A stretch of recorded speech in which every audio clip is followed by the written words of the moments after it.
Com grande alegria estamos juntos para refletirmos na palavra do Senhor. Para tanto, convido que os irmãos e irmãs abram suas Bíblias no livro das Origens ou no livro dos Começos, no livro de Gênesis, capítulo 3, versículos de 1 a 15. Livro de Gênesis, capítulo 3, versos de 1 a 15. Eu farei a leitura e vocês acompanharão em suas Bíblias. Livro de Gênesis, capítulo 3, versos de 1 a 15, diz assim a palavra do Senhor: Mas a serpente, mais sagaz que todos os animais selváticos que o Senhor Deus tinha feito, disse à mulher: É assim que Deus disse: Não comereis de toda a árvore do jardim?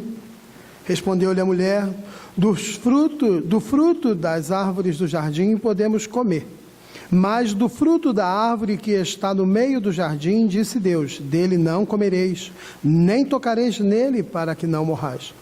Então a serpente disse à mulher: É certo que não morrereis, porque Deus sabe que no dia em que dele comerdes, se vos abrirão os olhos, e como Deus sereis conhecedores do bem e do mal. Vendo a mulher que a árvore era boa para se comer, agradável aos olhos e árvore desejável para dar entendimento, tomou-lhe do fruto e comeu, e deu também ao marido, e ele comeu. Abriram-se então os olhos de ambos, e percebendo que estavam nus, coseram folhas de figueiras e fizeram cintas para si. Quando ouviram a voz do Senhor Deus que andava no jardim pela viração do dia, esconderam-se da presença do Senhor Deus, o homem e sua mulher, por entre as árvores.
o que eu tinha estragado.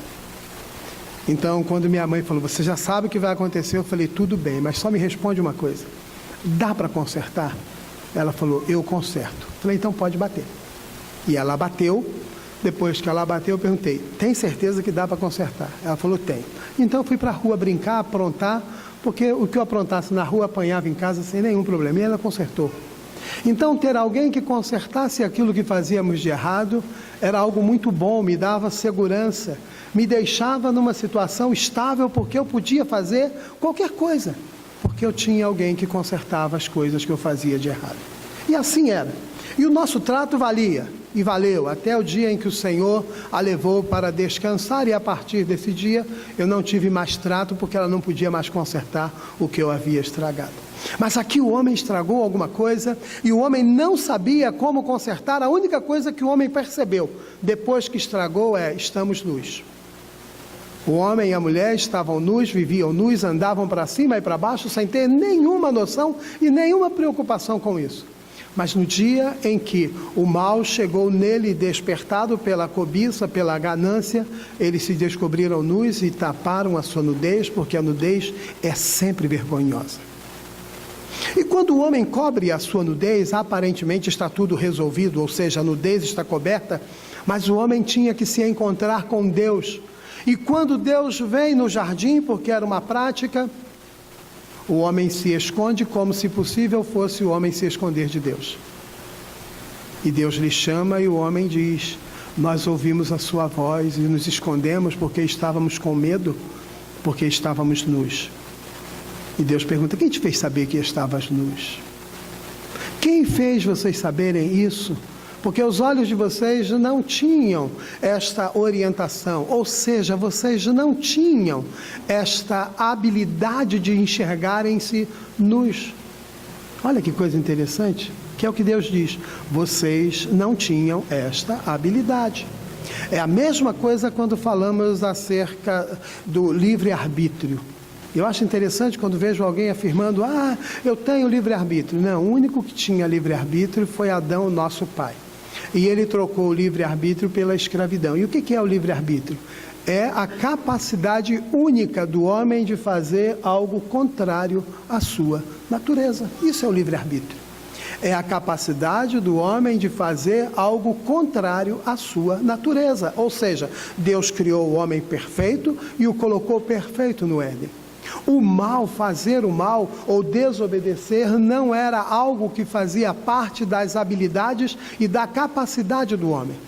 O homem então chama para si e desenvolve essa capacidade de fazer algo contrário à sua natureza e assim se torna escravo, absolutamente escravo do pecado.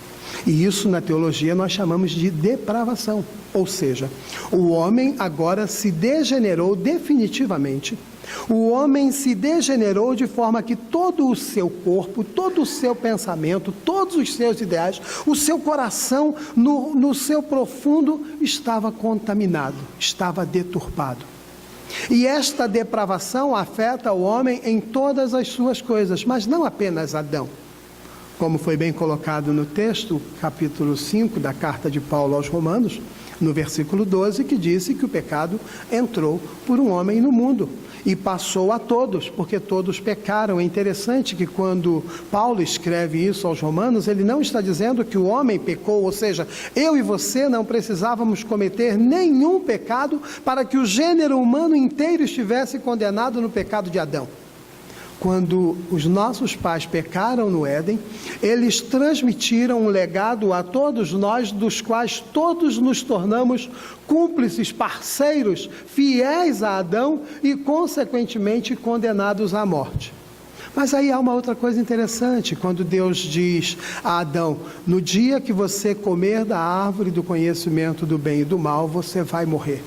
Essa era uma outra coisa que o homem não conseguia entender. O homem não tinha aparelhamento em si para entender o que era a morte. O homem foi criado para viver eternamente. É por isso que há tanta dor quando algum querido nosso morre, quando vemos pessoas que não têm a esperança de Cristo com algum querido morre, o desespero que ficam, porque verdadeiramente nós nascemos com a semente da eternidade, mas trocamos pelo pecado e pela morte.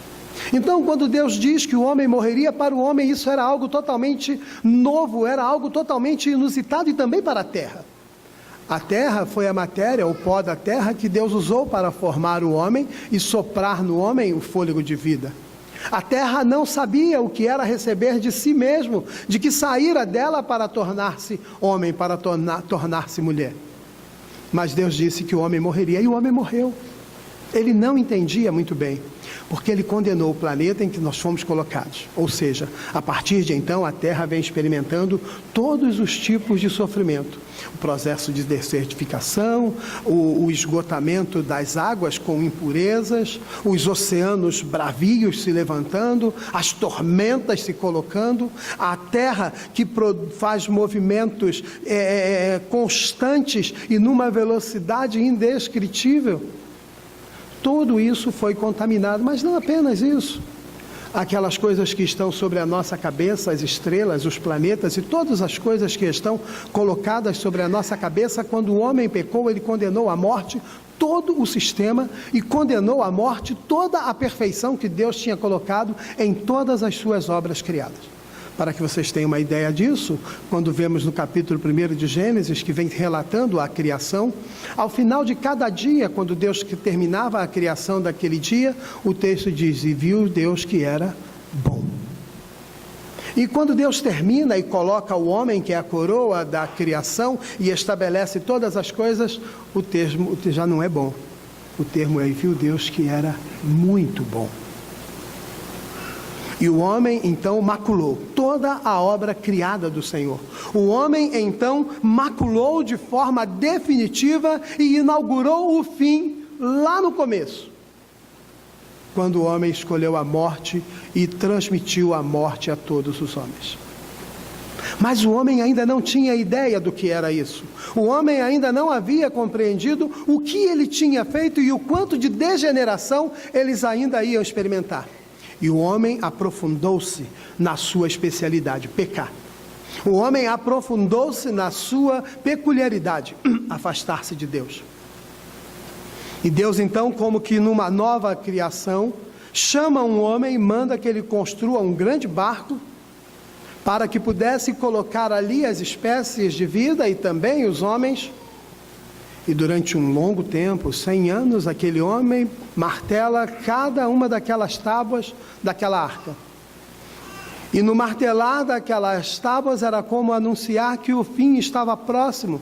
Mas os homens zombavam e diziam: que louco, ele está construindo um barco onde nem água tem. E no dia em que a arca ficou pronta, e Deus então recolheu os animais, a família daquele homem fechou a arca por fora, fez a chuva cair, as fontes do abismo se abriram, e águas brotaram por cima e por baixo, e durante muitos dias ficaram sobre a face da terra. De forma que aqueles que não estavam na arca, todos morreram, todos pereceram. E como numa nova criação, a família de Noé sai da arca, Noé planta uma vinha e se embriaga. E agora o homem vai experimentar uma nova modalidade do pecado que até então ele não entendia.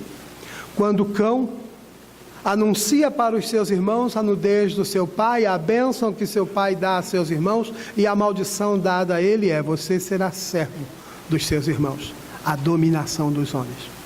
Esta é uma inauguração, isso é algo novo. O homem ainda não tinha esta ideia. O homem pecava com galhardia, o homem pecava por si só, não tinha ainda a ideia de ser dominado por ninguém. Mas o homem continuou afundando. E nos lembrando que lá no primeiro momento o desejo da mulher e do homem era ser como Deus, nós vamos ter agora os homens aprofundando-se em pecado, um novo desejo. Não agora mais de ser como Deus, porque eles descobriram que não era possível. Mas eles queriam chegar ao céu. Então se reuniram e disseram: vamos construir uma torre que nos permita chegar ao céu.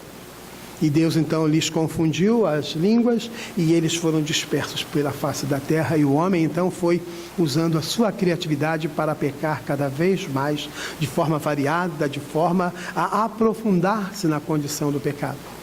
E é o que nós fazemos. Nós às vezes olhamos para isso e pensamos: o que é isso, pastor? Vocês não têm ideia de como nós somos criativos para pecar. Nós usamos todas as nossas forças e toda a nossa capacidade para produzirmos pecado. Nós fazemos isso para mentir, fazemos isso para roubar, fazemos isso para enganar, fazemos isso para matar pessoas. Quantas vezes você já não desejou que alguém morresse? A Escritura diz que quando você deseja, é como se de fato o fosse. Quando você deixa de trazer o seu dízimo à igreja, é roubo. Mas nós perguntamos em que roubamos a Deus. Quando deixamos de comparecer ao trabalho da igreja, quando negligenciamos a nossa responsabilidade como servos e membros do corpo, nós estamos roubando do Senhor e estamos deixando o corpo fragilizado porque falta uma parte. Porque a Bíblia diz que somos membros uns dos outros e unidos em sermos membros uns dos outros, formamos um corpo. Então nós usamos isso por criatividade. E se nós formos perguntar por que você deixou de vir à igreja, acredite, você terá uma justificativa extremamente clara, da qual ninguém poderá resistir à sua justificativa, ainda que ela seja a mais vazia possível. Mas ela será satisfatória para você, e isso faz parte do cabedal dos nossos pecados. E isso faz parte do nosso patrimônio que nós desenvolvemos dia a dia. Então o homem se aprofunda, o homem vai se distanciando cada vez mais de Deus. Mas tudo isso porque o homem não prestou atenção em um detalhe singular que Deus faz no versículo 15 do capítulo 3, do capítulo que nós lemos de Gênesis. Quando ele diz que porém inimizade entre ti e a mulher, entre a sua descendência e o seu descendente, este te ferirá a cabeça e tu lhe ferirás o calcanhar. É quando Deus resolve definitivamente resolver o problema insolúvel que o homem havia criado. É quando Deus resolve restaurar definitivamente tudo aquilo que o homem havia estragado de uma só vez. Porque quando Adão pecou, ele não estragou só aquele momento, ou seu, como algumas pessoas pensam que quando pecam, são tão somente as suas coisas. Não, quando eu e você pecamos, nós maculamos o corpo inteiro. Quando eu e você pecamos, nós fazemos sofrer o corpo inteiro, porque se não for assim, se colocássemos uma gota de veneno na nossa língua, somente a nossa língua morreria, mas não, morre o corpo inteiro. Então, quando eu e você pecamos, nós maculamos todo o corpo. Não existe pecado individual quando nós fazemos parte de um corpo. Quando enfiamos uma ferpa de madeira debaixo da unha, alguém já fez isso? Sabe que dói. E não dói só na unha que enfiou a ferpa, dói como se fosse lá no fundo da alma. É como se nós quase desfalecêssemos por causa disso.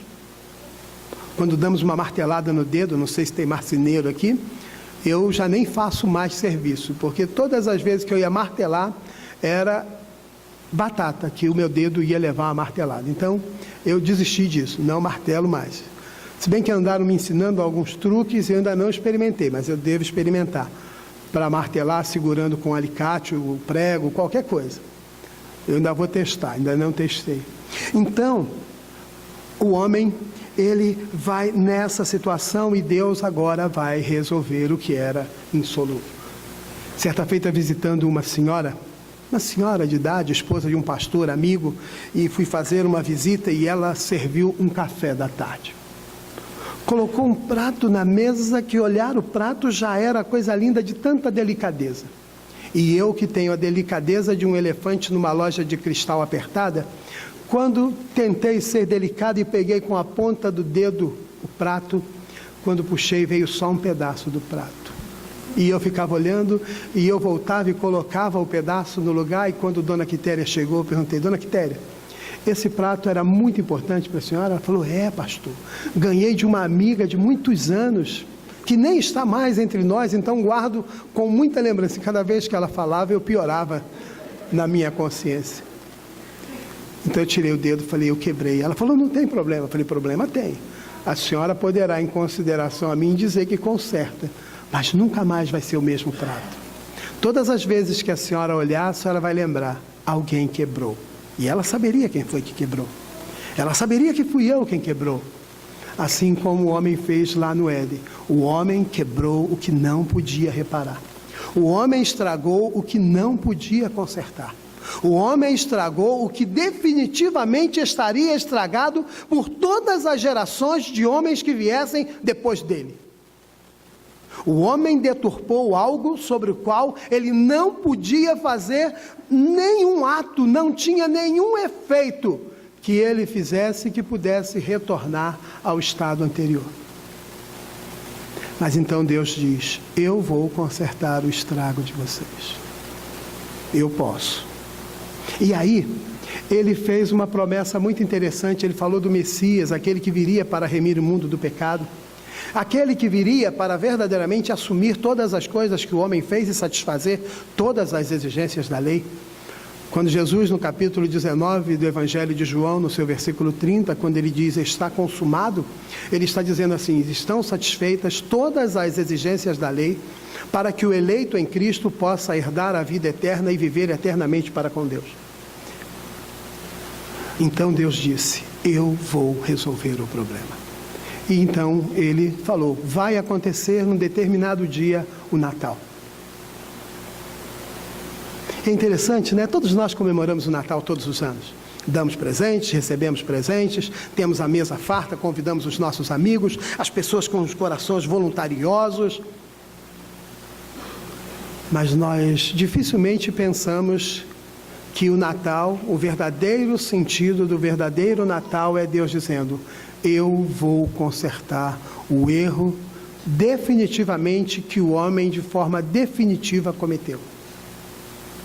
Natal é Deus consertando o erro irreparável do homem. E é assim. E quando Jesus diz que da mulher, aquela que fora enganada pela serpente, viria o descendente que é Cristo, e assim acontece na Anunciação, quando Maria recebe a visita do anjo que diz que ela seria preenchida ou seria visitada pelo Espírito, e dela seria gerado aquele que seria o Salvador do mundo. Sem conhecimento do homem, Maria estava desposada de José, mas não era sua esposa, não o havia conhecido. Então, da mulher, Deus suscita o Redentor, cumprindo a promessa que está em Gênesis 3,15. Da descendência da mulher, eu trarei aquele que esmagará a cabeça da serpente, ou seja, aquele que vai definitivamente resolver o problema insolúvel dos homens.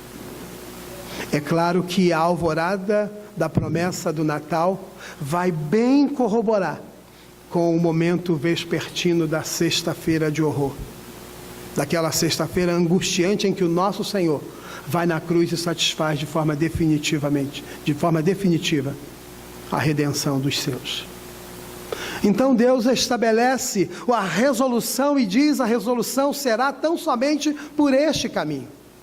Eu não sei você, eu não sei como você tem vivido a sua vida e pensando naquilo que faz. Eu não sei se você tem o senso de semideus, de pensar que não peca, de pensar que é possível viver como se pudesse vencer as dificuldades. Não. Se é assim, abandone, por gentileza. Porque eu e você somos depravados. Eu e você somos contaminados pelo pecado do nosso primeiro fio de cabelo até a sola dos nossos pés. Eu e você, quando temos que escolher, acreditem, nós escolhemos errado, e para mudarmos a escolha é uma luta tremenda. Tanto é que Paulo vai falar sobre batalha espiritual e dizer que esta é uma luta difícil. A militância da nossa carne contra o pecado e contra o espírito é muito grande. Eu e você temos muitas vezes pensamentos perniciosos que seríamos incapazes e teríamos vergonha de declará-los publicamente. Eu não sei se você tem vivido uma vida em que você sabe que somente em Deus nos é possível. Nós cantamos um cântico ainda há pouco que diz que Deus não coloca sobre nós nenhuma das nossas culpas. Não foi isso mesmo? Não nos faz pensar na culpa. Realmente, culpa quem nos faz sentir é outro. Eu e você temos que ter uma ideia de redenção, uma ideia de graça, de misericórdia, uma ação de um Deus tão amoroso que estende a mão, mesmo eu e você, fazendo coisas que o desagradam. Mesmo eu e você, muitas vezes, nas nossas escolhas, não o escolhermos. Muitas vezes somos colocados diante de situação que podemos falar a verdade ou mentir. Muitas vezes nós mentimos. Os nossos olhos às vezes têm ido onde não deveriam ir, as nossas mãos têm ido onde não deveriam ir, os nossos pés muitas vezes têm nos levado a lugares de onde deveríamos fugir. A omissão tem nos levado a fazer da nossa vida uma grande fuga, uma grande escapada. E Jesus vem nessa promessa de Gênesis 3,15 para resolver definitivamente o que eu e você não podemos resolver. Aquilo que Adão nos transmitiu de tanta fidelidade que nós somos muito mais aptos a fazer com o que Adão faz do que com o que Cristo requer de nós. A nossa vida deve ser uma luta constante de santificação, de busca de santificação, usando os meios de graça para de Deus nos aproximarmos e para mais nos assemelharmos a Cristo. Por isso Deus fez essa promessa, para definitivamente resolver aquilo que eu e você não podemos, aquilo que eu e você não conseguimos. Deus faz. Tanto que a Escritura vai dizer, aquilo que é impossível aos homens é totalmente possível a Deus. Até mesmo fazer com que eu e você prossigamos seguros nas suas mãos e Ele nos chame de filhos. Nós cantamos um cântico também sobre isso. Somos adotados, chamados de filhos e de herdeiros da sua promessa. E seremos chamados no derradeiro dia como benditos daqueles que são selados pelo Espírito, pelo Messias que veio cumprindo a promessa de Cristo. E quando você neste ano estiver comemorando o Natal, lembre-se, só é possível comemorar o Natal é porque Deus definitivamente resolveu o que definitivamente nós havíamos quebrado. Que Deus nos abençoe e complete em nós a sua palavra. Oremos. Deus, muito obrigado, porque abrimos e lemos a Tua palavra. Obrigado, Pai, porque Tu has de aplicá-la aos nossos corações pelo Espírito Teu, que é vivificador, Pai. Faça-nos, como irmãos, refletirmos na resolução que Tu criaste para os problemas insolúveis que nós, os homens, criamos. E faça-nos entender, Pai, que quando nos reunirmos naquele momento festivo, possamos fazê-lo com a certeza de que só é possível por causa da Tua graça e da Tua misericórdia. Oramos assim no nome de Jesus. Amém. Neste momento...